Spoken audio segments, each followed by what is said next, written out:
are communal animals. We primates have been communal for 50 million years. That I actually think living alone, the nuclear family, was the most unhealthy directions humans made in history.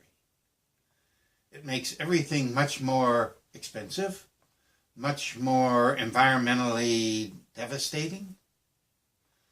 And since we don't give any education in choice and making an intelligent choice in partnership, you can spend 30, 40 years with a person you don't like.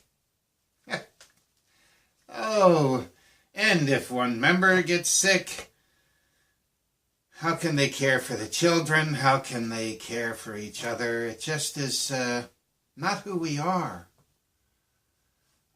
My first costume was a gorilla.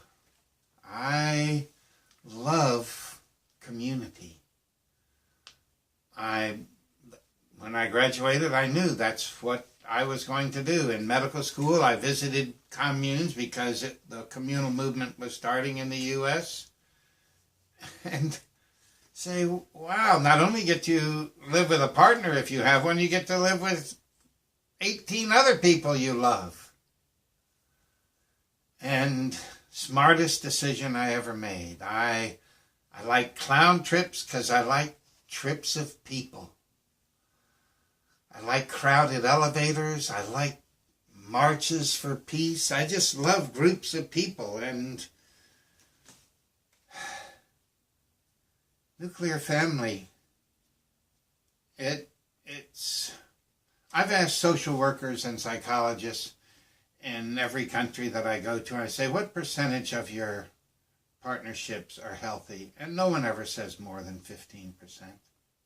Often they're a little nervous to think they're high, to say 15%.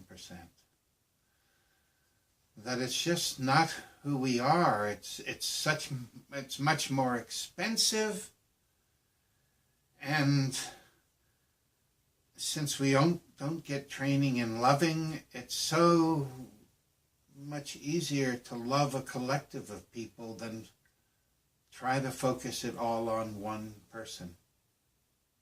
It's very stimulating to have other minds and other creative people to live with.